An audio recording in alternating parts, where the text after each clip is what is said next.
Vamos a empezar esta noche con de qué se trata el curso. El curso, hermanos, no va a ir por cuestiones de tiempo, capítulo por capítulo, ni siquiera verso por verso. No nos alcanzaría el tiempo, ¿verdad?, para ir de esa manera. Yo me acuerdo que cuando yo recién me convertí, me bauticé allá por el año 2003 o 2004. En la iglesia estaban enseñando el libro de los Hechos y adivine cuánto tiempo tomó ese estudio. Eran los martes. 3 años. 3 años. Ustedes saben que las iglesias de Cristo tienen cierta fascinación y enamoramiento con el libro de los Hechos, ¿verdad? Ya vamos a aprender un poco del libro de los Hechos. Se las voy a mencionar someramente, esas cuestiones de trasfondo, pero lo que aquí nos interesa en este curso es entender el mensaje del texto como está, el texto como lo hemos recibido, el texto como nos ha llegado. Entonces nosotros queremos conocer para nosotros cuál es el mensaje que el texto del libro de los Hechos trae para nuestras vidas, para las iglesias donde estamos sirviendo. Ok, pregunta, empecemos entonces por lo primero. A ver, un voluntario, alguien ahí que levante la mano y me diga cuál es la importancia del libro de los Hechos para la iglesia de Cristo. A ver, ¿cómo leemos el libro de los Hechos en la iglesia de Cristo? Mayormente lo usamos, hermanos, cuando vamos a evangelizar, aunque Ujú. no sería especialmente para eso, porque para eso tenemos a Juan, pero se usa más que todo para mostrarle a la gente, por ejemplo, acerca de los bautismos, de las Muy conversiones que bien, hay. acerca del bautismo, ¿verdad? Y usted sabe que ese libro de los Hechos lo usaron a mí cuando me evangelizaron, hermano. Cuando lo evangelizaron me utilizaron el libro de los Hechos, ¿verdad? El hermano bien hábil, el hermano, no sé si ustedes lo conocen, es un hermano creo que está en Villa Alemania o está en Nueva Libia, Silvio García, hermano Silvio García, ¿verdad? Él me evangelizó ya hace un buen tiempo. Ok, gracias, hermana. A ver, Byron. Hermano, en otras veces se utilizan como para la historia de la iglesia, como en qué día empezó, así. También se utiliza el libro de los hechos de esa manera. Muy bien, muy bien. A ver, uno más, ¿cómo usamos el libro de los Hechos en la iglesia de... ¿Por qué es tan importante, pues, para la iglesia de Cristo el libro de los Hechos? A ver, ahí veo que el Buenas. grupo dice Edwin, Ana, Gladys, Débora, Saúl. Pues recoge fundamentalmente la llegada del Espíritu Santo, ¿verdad? En sus primeros tomos, la promesa del Padre, luego viene en los primeros capítulos. Eh, Habla, aunque es el libro de los apóstoles, en realidad habla, como usted dijo en su lectura que nos dejó, eh, se centra más hasta el capítulo 12 en Pedro y del 13 en adelante en Pablo.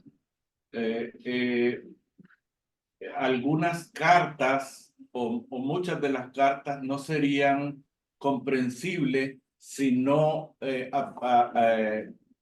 revisamos la historia que narra el libro de Hechos, ¿verdad? Muy Si bien bien, y es aún así, cierto. buen punto, hermano, buen punto. Y aún así tenemos problemas al tratar de cuadrar la cronología de algunas cartas del Nuevo Testamento, sobre todo las Paulinas, con los relatos de Hechos.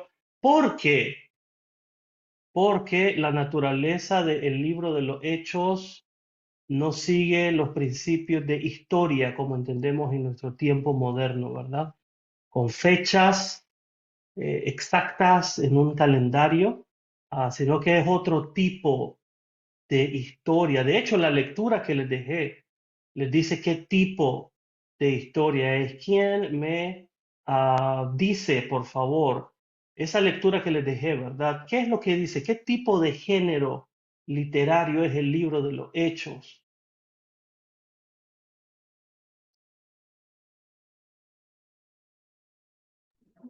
Es narrativa, hermano. Narrativa. ¿ok?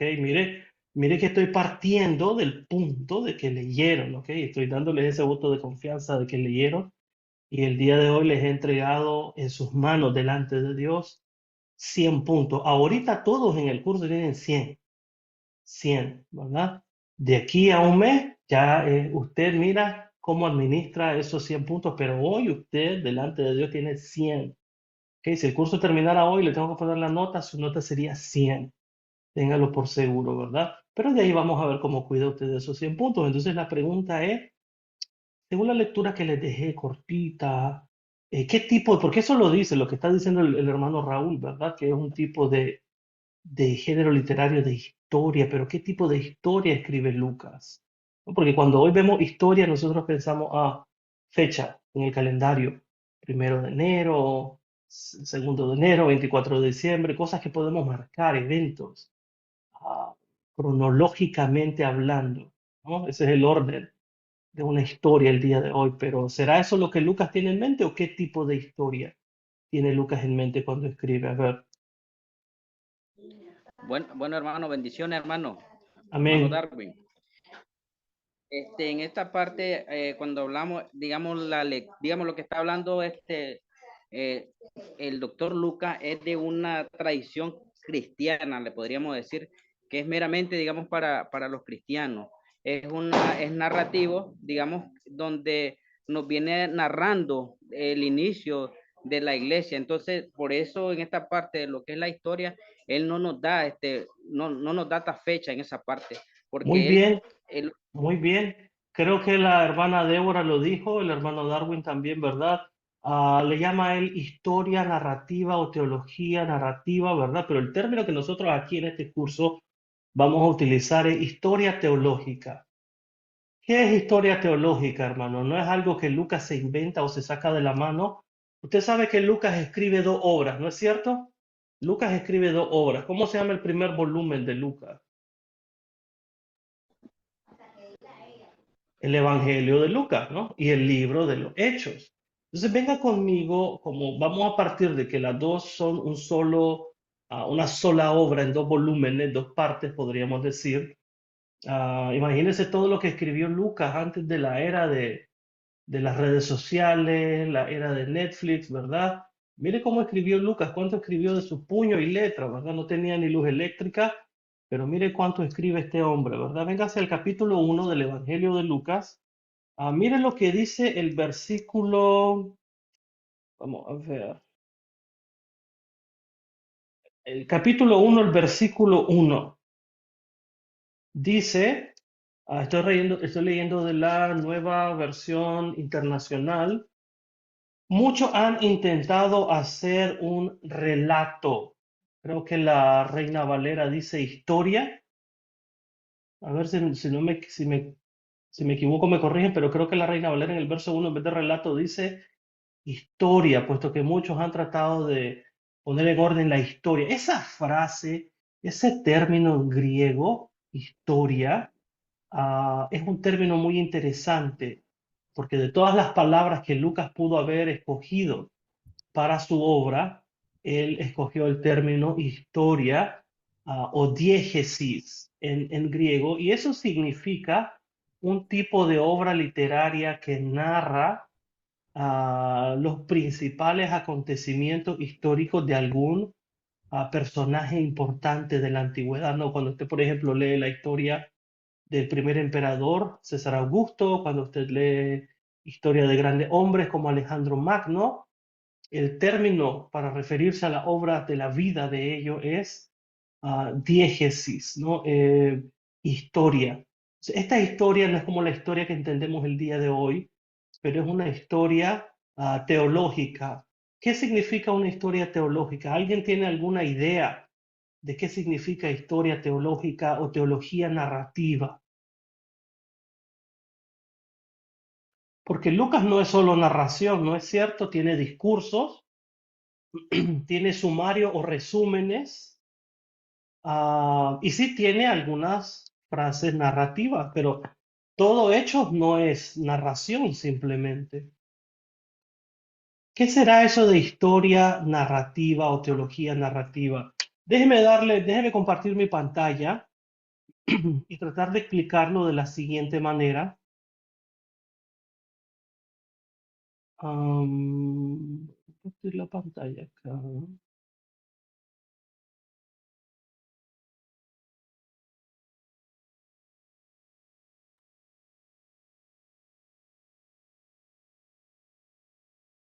Mm.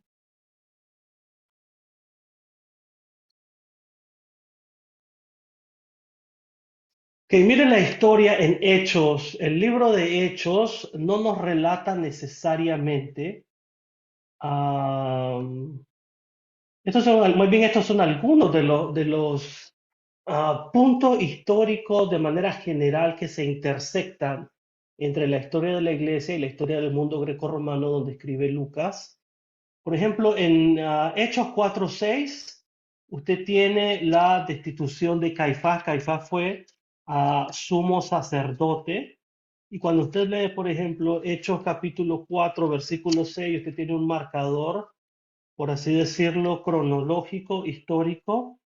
Dice, estaban allí el sumo sacerdote Anás, Caifás, Juan, Alejandro y los otros miembros de la familia del sumo sacerdote.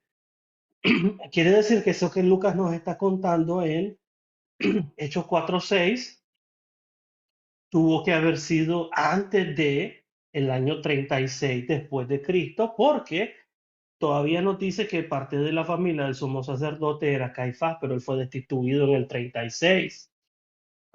Otro marcador histórico, ¿no? Que lo podemos corroborar, estas fechas que le estoy dando, nos las dan otras fuentes extrabíblicas del primer siglo, como uno de los más famosos, quién sabe cuál es uno de los más famosos historiadores judíos del primer siglo.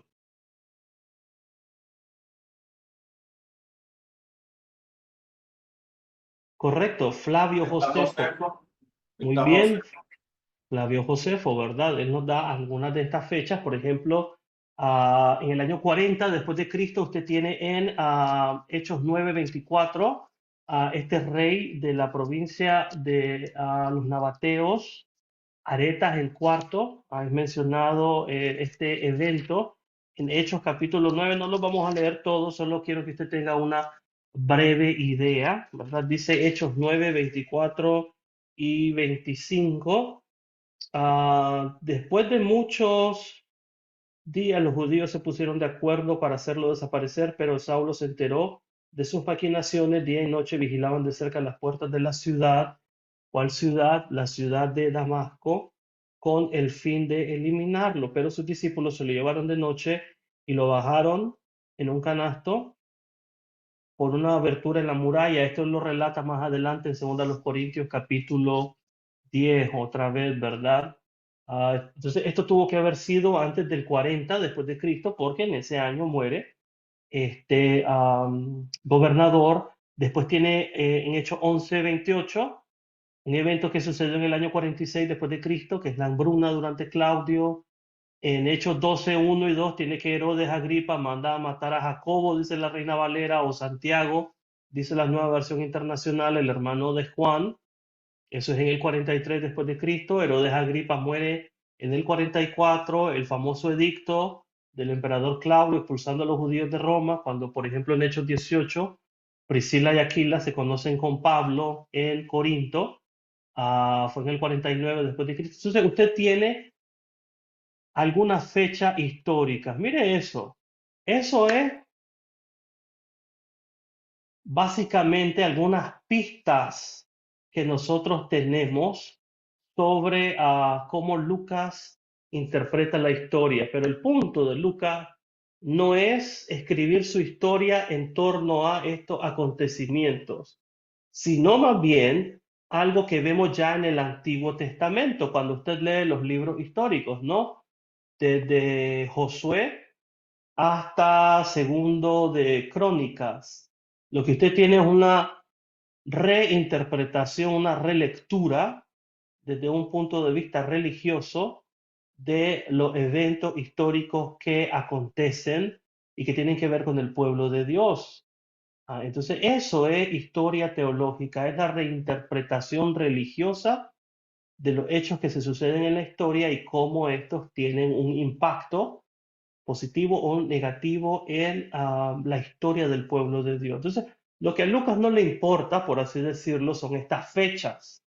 Lo que a Lucas le importa es demostrar cómo el reino de Dios había sido prometido desde el Antiguo Testamento por los profetas y ahora él, la persona y ministerio de Jesús de Nazaret, eso tiene un cumplimiento. Entonces Lucas se da muy bien a la tarea de investigar cada una de las cosas que van sucediéndose, ¿no? Entonces básicamente lo que Lucas nos quiere narrar es la expansión del Evangelio, ¿no? Y aquí yo hago una pausa, ¿verdad? Y quiero saber, déjenme ver, quiero regresar. ¿Dónde están ustedes? Me gustaría saber si hasta este punto tiene alguien alguna pregunta cuando hablamos de historia, narrativa, si usted es capaz de explicarlo con sus propias palabras.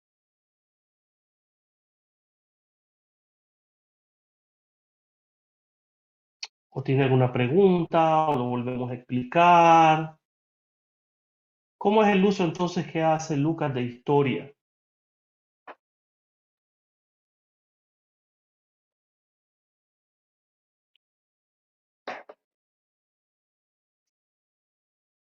En primer lugar, yo quiero que vea que es un uso selectivo.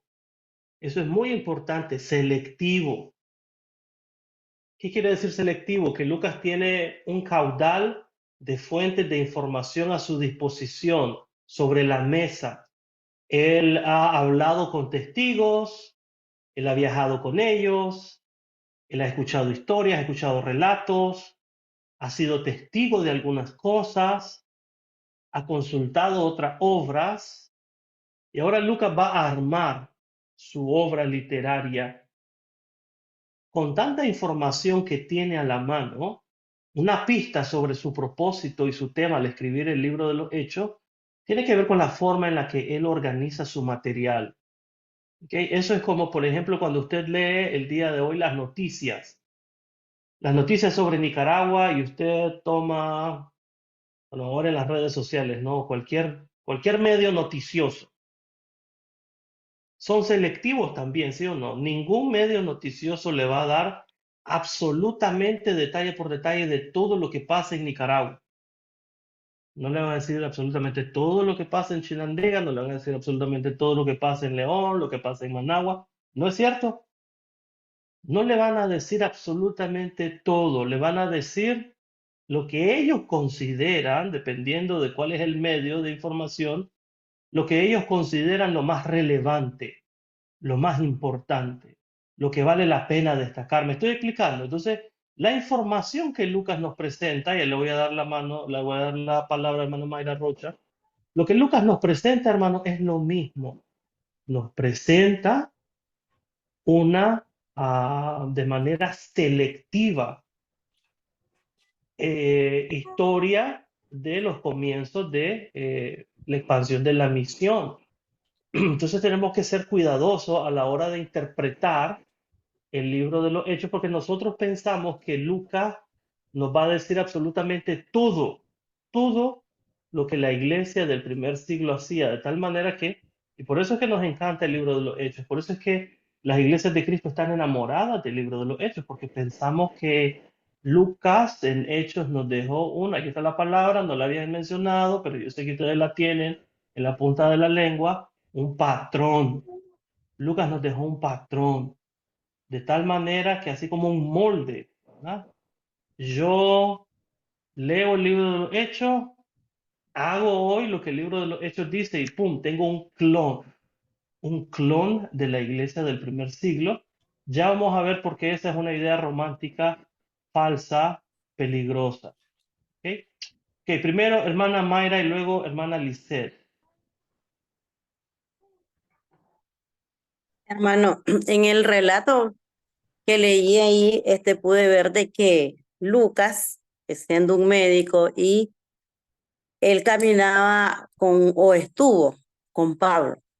Entonces, para recopilar toda esa información, él no anduvo con los discípulos. Entonces, ¿qué medios tomó? ¿Qué cree usted que pudo hacer él para recopilar esos hechos tan importantes? Porque ahí nos revela la manera como cada quien se inicia la iglesia en sí, porque dice los primeros cristianos, revela sobre los primeros cristianos. Entonces, eso quisiera saber, porque sé que los discípulos no conozco mucho, primera vez que estoy en una escuela bíblica, pero sé que los discípulos fueron los que anduvieron con Jesús, y los apóstoles. Sé que surge Pablo y también Lucas, que no estuvieron en el grupo de los 12. No sé Muy si me bien, explico. claro, claro. Creo, y usted me corrige que le entiendo, ¿verdad? ¿Cuáles son las fuentes que usó Lucas? Lucas obviamente consultó con algunas personas, como, bueno, sí, Pablo es un apóstol, pero es un discípulo también, ¿no es cierto? Pablo conoció otros discípulos seguramente, Lucas conoció otros discípulos, le reportaron, escribió, seguramente Lucas conoció a muchos de estos que fueron pilares clave de las iglesias en el comienzo, aunque Lucas pues como tal no es un apóstol, ¿no? La tradición no lo consigna como uno de los apóstoles. Y qué interesante, ¿no? Y es una pregunta, ya voy a volver a esa pregunta que hace la hermana Mayra, pero téngala ahí, piénsela, sondela. Estaba en la lectura que le di, ¿verdad? Usted se ha fijado, porque yo sé que usted es muy estudioso, se los miro en la cara, se los miro en los ojos, ¿verdad? Aquí dice estudioso, eso me gusta. Eh, ¿Usted se ha fijado que Lucas, cuando Pablo está solo en los relatos, en los viajes misioneros, en el libro de los Hechos, nunca llama a Pablo apóstol? ¿Ya se ha fijado? No se ha fijado. No. A ver, ¿cuántos capítulos tiene hecho? Empecemos por ahí. 18. 28, 8. 28 Es que capítulos. yo solo miraba el 8 al final, hermano. Le trataba de leer los labios. Solo miraba el 8. Ok, muy bien, 28. Y fíjese que Lucas, cuando Pablo está solo, nunca lo llama apóstol. Le llama apóstol cuando aparece con otro que no es de los 12 tampoco. ¿Cómo se llama? Uno que era yunta de Pablo.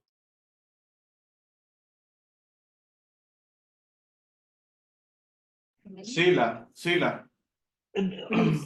Ve, ve, Bernabé, gracias, Bernabé. Bernabé, muy bien, Bernabé, excelente. Bernabé. Cuando los dos aparecen, sí les va a llamar, por ejemplo, vamos a ver en Hechos 13:13, los apóstoles, a Pablo y Bernabé. Ok, a ver, espérenme. Después de la hermana Rocha, la hermana Lisette, y después de la hermana Lisette, Ronald. Hermana Lisette. Ok, hermano, estaba leyendo también que cuando se escribió este libro, inicialmente no se llamaba Hecho de los Apóstoles, ya, Bien, muy ya bien. tenía otro nombre. ¿Cómo se Y, llamaba? ¿cómo ves? Ahora que no lo... Sí, mire, ese es un dato muy interesante. Usted sabe que Lucas no le dio nombre originalmente ni al Evangelio de Lucas ni al libro de los Hechos. Eso es una tradición que empezó ya tarde en el siglo, probablemente siglo segundo. Se lo conoce como Hechos. Hechos quiere decir las gestas principales de los apóstoles, pero no salen todos los apóstoles tampoco. ¿Quiénes son los principales apóstoles en Hechos? Felipe, bueno, son los que lee Pedro, Juan, Pedro y Pablo. Dime Pedro y Pablo. Pedro ajá, y Pablo. Y aquí está la pregunta, ¿por qué Pedro y Pablo? porque eran los que estaban más cercanos al Señor. O ¿Será? ¿Será? Entonces Jacobo, que fue muerto, no estaba cercano al Señor. No, será porque fueron elegidos o fueron fueron parte de la elegidos. misión, no sé. Pero los 12 también fueron parte de la misión y fueron elegidos. Hasta eligieron uno que se llama Matías. No ¿Por qué está, Pedro y Pablo? Ya vamos a ver más adelante. pero entiendo Pedro y Pablo. que a Matías lo eligieron ellos una vez para sustituir a Judas. Así fue. ¿Lo eligieron ellos o lo eligió el Espíritu Santo? Bueno, el Espíritu Santo cuando hicieron la Ok, elección. muy bien, excelente. Su pregunta, hermana, ¿verdad? Yo siento que le corté la idea. No, entonces lo que estoy entendiendo es que Hechos de los Apóstoles es lo que, a ver si entendí bien, es como un resumen de las diversas misiones o actividades, ¿cómo podría decirlo? Pues que no sea tan secular, de las diversas cumplimientos, ¿no?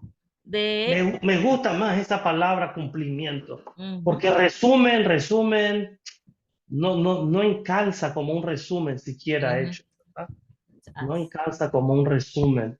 Ya vamos a tratar de investigar qué fue lo que Lucas escribió y cuál es el propósito. Ok. Gracias, hermana. Ronald.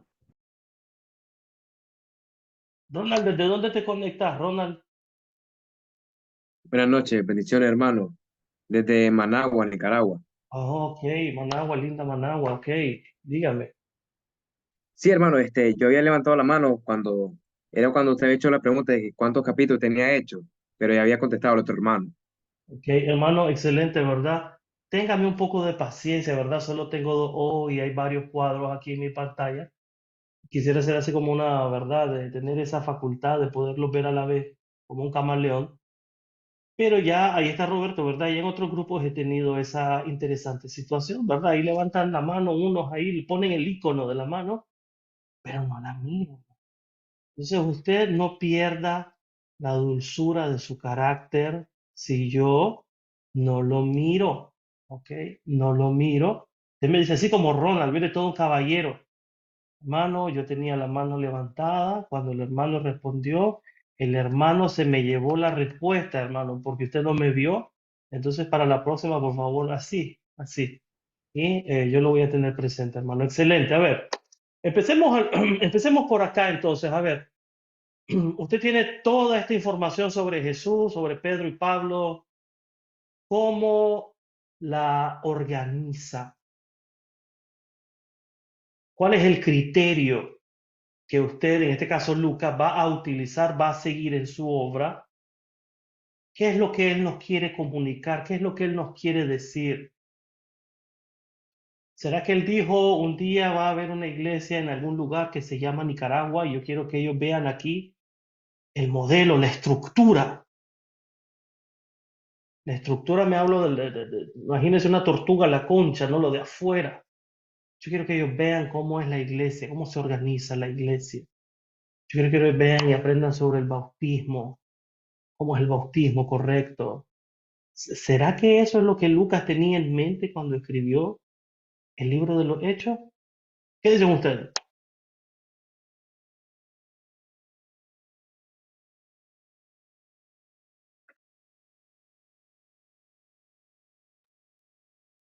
Lo podríamos relacionar con la gran visión, hermano, porque me imagino que él pensaba que iba a crecer y iba a trascender en todo el mundo lo que fue la crucifixión de Cristo, que era para nuestra salvación. Ok, muy bien, muy bien. Tiene que tener cierta visión, obviamente, tiene que tener una meta, un propósito cuando escribe. En la antigüedad, escribir era carísimo. Los materiales no estaban, como quien dice que va a comprar una resma de papel a la librería, ¿verdad? Y ya tiene papel para escribir, tiene tinta para la impresora, tiene un ordenador, tiene una computadora y comienza a escribir, ¿no? En la antigüedad eso era carísimo, carísimo. Así que Lucas no puede darse el lujo de escribir simplemente por escribir. Entonces, vamos a partir del hecho de, muy importante, Lucas no es miembro de la iglesia de Cristo. Así que cuando él escribe su obra, no la escribe como alguien que piensa como piensa alguien de la iglesia de Cristo. Ese es el primer obstáculo que necesitamos reconocer a la hora de leer el libro de los Hechos, que nosotros estamos bastante prejuiciados porque lo leemos como alguien que pertenece a la iglesia de Cristo. No es que esté mal, no me malentienda pertenecer a la iglesia de Cristo. Es que todos cuando vamos a la Biblia, nadie lee la Biblia, hermano, a seca como una tabla en blanco. Toda persona que lee la Biblia se acerca a ella con un método interpretativo. todo mundo sin excepción. Lo que le enseñaron, lo que escuchó, lo que miró en la tele, lo que escuchó en la radio, lo que el predicador dijo el domingo, lo que le enseñaron en la escuela dominical, lo que usted leyó por ahí en Google, etcétera. Entonces, todos vamos y ponemos todo eso y todas esas cosas controlan la forma en la que leemos. Entonces, vamos a tratar de hacer un simple ejercicio de honestidad. En vez de nosotros meterle todas esas cosas a Hechos, vamos a dejar que sea el libro de Hechos en su texto como lo tenemos, el que trate de controlar nuestra lectura. Acuérdense que la progresión en Hechos 1.8, Hechos 1.8, un texto de escuela dominical, ¿qué dice? Hechos 1.8 es el paradigma, es lo que Lucas alrededor de él centra toda su obra en Hechos. ¿Qué dice Hechos 1.8?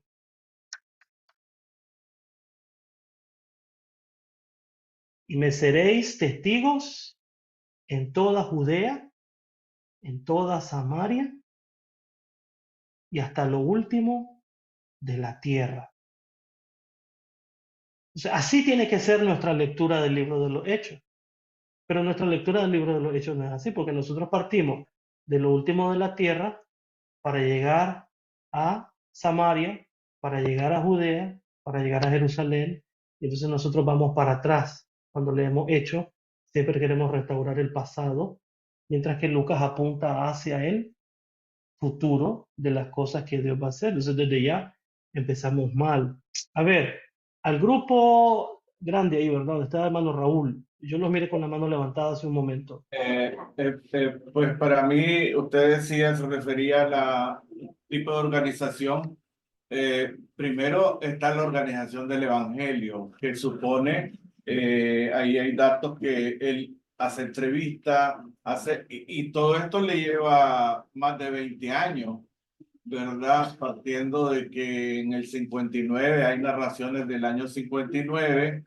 Él no está presente en la muerte de Cristo, el Señor Jesús, pero él tiene que recabar información, y en su escrito decía usted que él probablemente agarró escritos de otros, ¿verdad? Experiencias, diarios, y que para mí es lo que él trata de mostrar: el crecimiento, la expansión, el mandato de expandir la iglesia.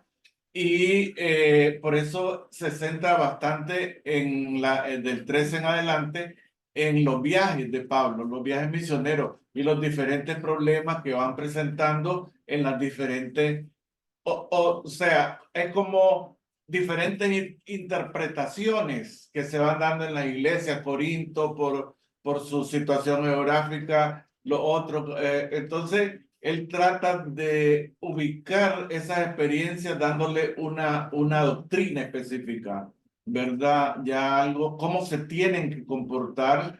Por ejemplo, es importante el capítulo 6 cuando él habla de cómo servir la mesa.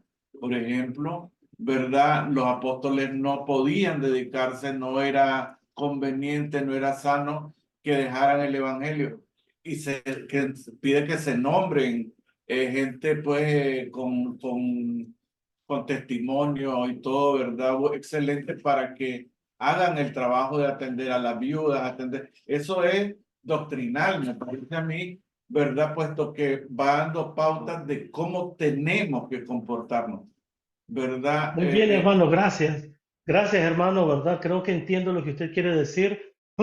Y sí, es una forma en la que nosotros utilizamos el libro de los Hechos para tratar de en él establecer doctrina. Ahora, por doctrina, ¿a qué se refiere, hermano? ¿A qué se refiere por doctrina y cuál doctrina en particular? Pues a la doctrina que nosotros, primero, pues transmitir todos estos hechos que Cristo nos dejó, ¿verdad? Seguir esa doctrina, esos pasos. Lógicamente, pues a esta fecha el contexto, hay que ver el contexto en el que se dieron, que es un contexto totalmente diferente al nuestro hoy. Ok, muy bien, muy bien. Entonces, hablemos de doctrina, ¿verdad? Tenemos que estar específicamente seguros de, recuerde, la naturaleza del libro de los Hechos es selectiva. Le voy a dar un ejemplo. Le voy a dar un ejemplo. A ver, Hechos 2, los discursos de Hechos. Pero tomemos Hechos 2. Hechos 2. A ver, dice el versículo, a ver, este es el discurso de Pedro. A ver, verso 40, por ejemplo, ¿verdad? El verso 40. Dice con muchas otras razones o con muchas otras palabras, dice la Reina Valera en el capítulo 2, verso 40, les exhortaba diciendo, sed salvos de esta generación perversa. Mire que Lucas tiene probablemente las palabras que aquí dijo, pero él abrevia y dice con muchas otras palabras. ¿Por qué las dejó por fuera y por qué incluyó las que tenemos? Otra vez es un criterio selectivo. Entonces, cuando algo es selectivo, quiere decir que va a responder a los intereses del autor, no a los intereses nuestros. Y nuestra tarea como lectores de la Biblia, como intérpretes de la Escritura el día de hoy, es tratar de descubrir de la manera más precisa posible cuál es esa intención del autor. Porque el significado de todo texto, y aquí incluye la Escritura, depende, y esta es pregunta para ustedes, el significado de un texto, ¿de quién depende? ¿Depende del autor o depende del lector?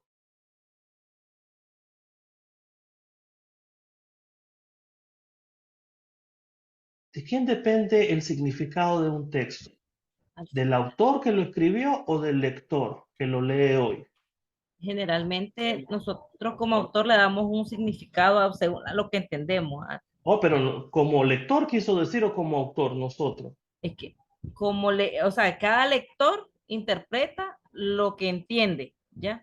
Aunque Muy el bien, autor está entre líneas, su significado, generalmente nosotros somos intérpretes de lo que leemos. muy bien, Y es, somos intérpretes de lo que leemos y estoy de acuerdo con usted, pero la pregunta es, ¿el significado del texto se lo da el autor o se lo da el lector? El autor se lo da. El autor, muy bien, el autor se lo da, en este caso Lucas se lo da. Entonces la obra de Lucas tiene que ser lo que Lucas quiso dejarnos y no lo que nosotros creemos que él quiso dejarnos. Entonces vamos a ver, ¿verdad?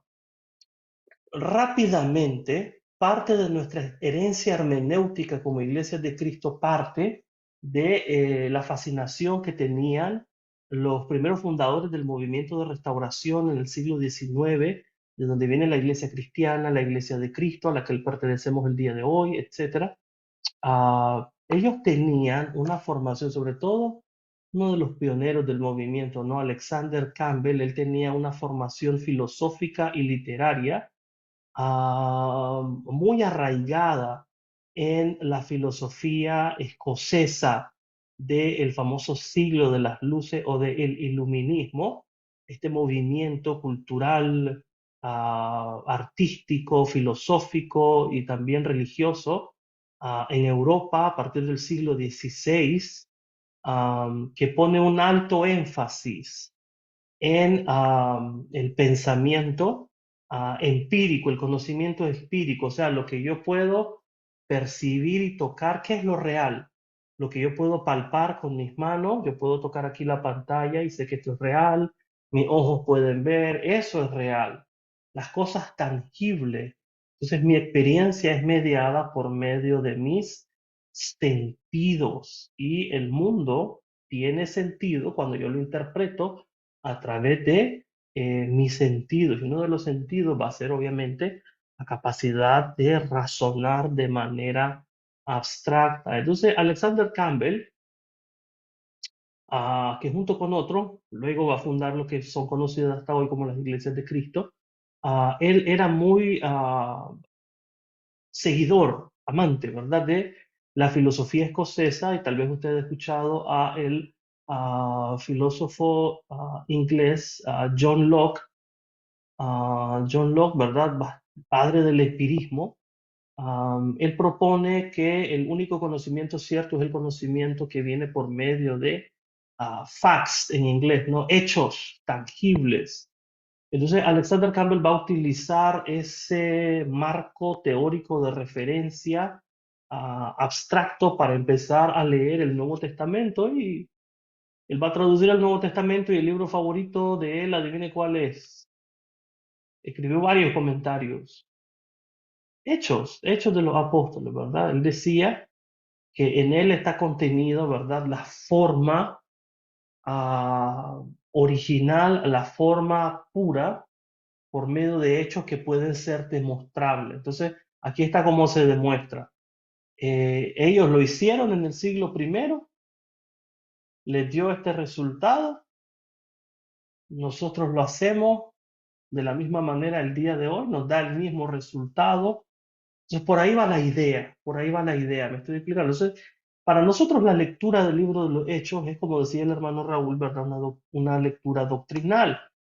Pero fíjese que bien, fíjese que el libro de los Hechos se resiste a ser diseccionado de una manera doctrinal, porque aunque el hermano menciona, por ejemplo, ¿verdad? Menciona Corinto, no se mencionan todas las iglesias que escribió Pablo, las iglesias que él estableció. De hecho, a algunas iglesias se les da un énfasis mayor que a otros. Por ejemplo, su discurso de despedida a la iglesia en Éfeso, en Hechos 20, estuvo en Atenas, y se nos dice poco de Atenas, ¿no? No se nos dice exactamente lo que enseñaba en cada una de las iglesias a las que iba o establecía. Entonces, tenemos alguna información, por ejemplo, y una información que hace mucha falta es el establecimiento de las iglesias en Galacia. Si no fuera por la carta a los Gálatas, eso lo tuviéramos hecho, no sabríamos del trabajo y de la enseñanza de Pablo en aquellas regiones, en Galacia. Entonces, el libro de los Hechos, lastimosamente, no nos presenta un patrón, un parámetro para clonar a la iglesia del primer siglo. En este curso, ¿cuál es el intento de Lucas? ¿Cuál es, como escritor, como autor del libro de los Hechos, cómo podemos saber cómo Lucas organizó? Bueno, vamos a ir a ver la macroestructura, la estructura grande del libro de los Hechos, cómo podemos organizarlo, y lo vamos a organizar de la siguiente manera. Mire, ¿usted sabe cómo se llamaba la iglesia en el comienzo? ¿Cómo le decían a la iglesia? Vamos, si vamos a hablar de un patrón, pues, si vamos a hablar de una doctrina, ¿cómo se llamaba la iglesia en el comienzo? El nombre original.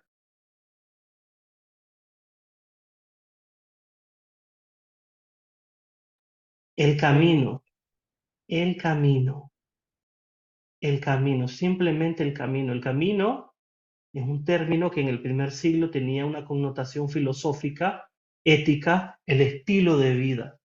El camino significa un estilo de vida. Entonces yo creo, hermanos, que más que la estructura de una iglesia, o la doctrina en particular de una iglesia, Lucas nos presenta en el libro de los Hechos un estilo de vida.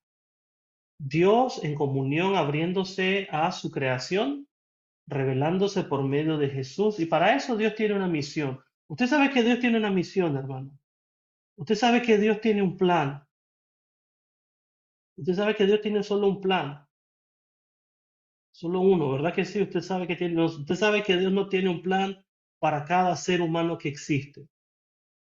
Es falso que Dios tiene un plan para ti, para ti, para ti, para ti. No, para eso tenemos el horóscopo. Dios solamente tiene un solo plan. De Génesis a Apocalipsis tiene uno. Y eso es lo que Lucas está tratando de decirnos en su obra. Cómo este plan se viene desenvolviendo desde el Antiguo Testamento, y ahora en el mundo grecorromano, que él vive en el siglo primero, él está tratando de encontrar las pistas que le permitan ver la realización y el cumplimiento de ese único plan de Dios. Ya ha empezado en la persona de Jesús de Nazaret. Entonces, vamos a ver la forma en la que Lucas organiza su material de la siguiente manera. Les comparto otra vez mi pantalla.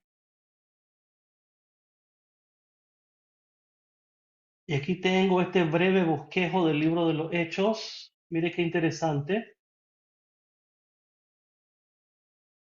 Cópielo. Todo tiene que ver con misión. Si usted se fija, el libro de los Hechos en este curso, ¿ok? Así que cópielo, apréndaselo, memoríceselo. Se lo estoy diciendo hoy, lunes 15 de abril. Ese bosquejo que está en su pantalla.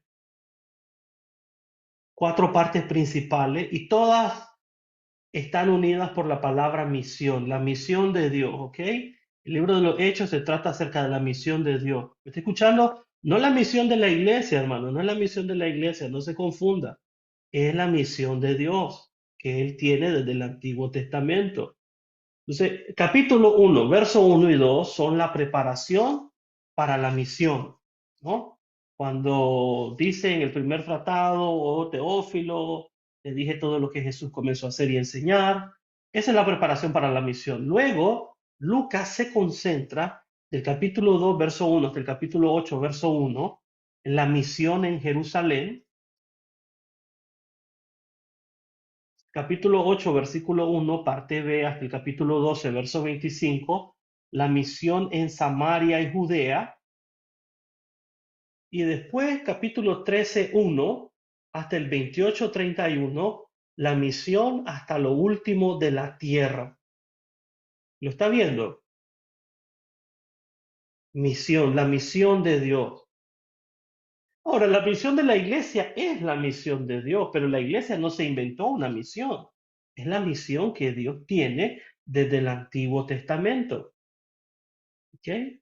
Desde Israel, desde Abraham, los patriarcas, el éxodo, la dinastía, los reyes, el exilio, el cautiverio. Es la misión de Dios. ¿Cómo ahora discernimos Dios? Porque ahora Dios ha hecho algo muy diferente. Ha manifestado en la carne, en la persona de Jesús de Nazaret. Él es el Mesías. Tenemos que predicar este mensaje. Tenemos que demostrar este estilo de vida. Entonces, esto es hecho. Y yo mire la pantalla. Mire la pantalla y mire la progresión. El evangelio progresa de diferentes maneras, hermano. No solo progresa geográficamente, el evangelio no solo progresa geográficamente desde Jerusalén, está acá, mire, aquí lo tengo en la pantalla, Jerusalén hasta Judea, Samaria y lo último de la tierra cuando Pablo llega a Roma. Hay una progresión en varios niveles que yo necesito que usted aprecie para ir terminando. Esa progresión es, número 1, geográfica, desde Jerusalén, Judea, Samaria hasta lo último de la tierra, pero también es una progresión cultural, ¿correcto? Es una progresión teológica. ¿Por qué? ¿Qué hay en Judea? ¿Qué hay en Jerusalén y qué hay en Samaria? ¿Qué tipo de cultura es la que hay ahí? Judía. Judía. ¿Y qué tipo de cultura o progresión o barrera cruza el Evangelio a partir del capítulo 13 con Pablo a la cabeza de la misión? A los gentiles. A los gentiles. Entonces mire cómo progresa el libro de los Hechos de Israel a Roma, de Jerusalén al Imperio Romano, de los judíos a los gentiles. El Evangelio cruza todas estas barreras. ¿Ok? Muy importante. Entonces, ahora usted tiene, tal vez comienza a tener sentido. Le hago una pregunta, ¿por qué cree que menciona a Pedro y menciona a Pablo? ¿Por qué? Piensa en la progresión de judíos a gentiles. Porque, hermano, Pedro se enfocó más que todo en los judíos. Ok, y el excelente. Ahí está. Algo- Pedro es la cabeza en cuanto a la misión a los judíos. Pablo es la cabeza en cuanto a la misión a los gentiles. Entonces me parece que Lucas quiere decirnos que el mismo que autorizó y comisionó a Pedro a los judíos, actuó y comisionó a Pablo para los gentiles. Tanta legitimidad tienen las iglesias fundadas por Pablo y las iglesias fundadas por Pedro. Son iguales las iglesias teológicamente, la iglesia de los judíos y la iglesia de los gentiles. Piensan lo mismo, creen lo mismo. Sí. No, no, 1000 veces no. ¿Comen los gentiles cerdo? Sí, comen cerdo. ¿Comen los judíos cerdo? No, no comen. No, comen cerdo. Si todos pensaran lo mismo, porque es que este es el punto, nosotros pensamos que todas las iglesias eran absolutamente igualitas, todas cortadas con la misma tijera. Falso. Esa es una lectura falsa. De hecho, no existe. Es una falacia. Si no fuera así, no tendríamos Romanos capítulo 14 y capítulo 15, donde Pablo dice, reciban al débil en la fe, pero no para contender sobre opiniones. Uno guarda un día, para el Señor lo hace, el otro no lo guarda, para el Señor no lo hace. Uno piensa que se ha de comer carne, el otro no come carne. Cada quien lo hace para el Señor. ¿Cuál fue, hermano? A ver, ¿cuál fue el primer y más grande? Con esto terminamos, ¿ok? ¿Cuál fue el primer y más grande problema de la iglesia en el siglo I? Le voy a dar algunas pistas, ¿ok? No fueron los instrumentos musicales, no fue el diezmo, no fue qué día reunirse y congregarse. Cuando se reunían hermanos para el compartimiento del pan. Por ahí va la idea, ¿verdad? El problema más grande que tuvo la iglesia, y seguramente Lucas para eso escribe su obra, es la relación entre judíos y gentiles. ¿Cómo pueden los gentiles ser parte del pueblo de Dios y las promesas a Abraham sin circuncisión, sin días de reposo y sin los sacrificados a los ídolos y la carne de cerdo, por ejemplo? ¿Me estoy explicando? Entonces, no es, a Lucas ni se le pasa por la cabeza, ¿verdad? Pensar en las cosas que pensamos el día de hoy cuando usamos el libro de los Hechos, porque no las escribió para eso. No le importa. No estaba en su horizonte pensar en las cosas que usamos el libro para los bautismos, no. Porque aquí está la pregunta, a ver, y con esto los dejo para que piensen, ¿ok? Cuando un judío se convertía al evangelio y aceptaba a Jesús como Mesías, dejaba de ser culturalmente un judío, se convertía en un gentil, dejaba de ir a la sinagoga el día sábado, no, dejaba de leer la ley de Moisés el día sábado, no, dejaba de seguir la ley de Moisés, no. Y se lo voy a demostrar con textos del libro de los Hechos, pero la próxima semana.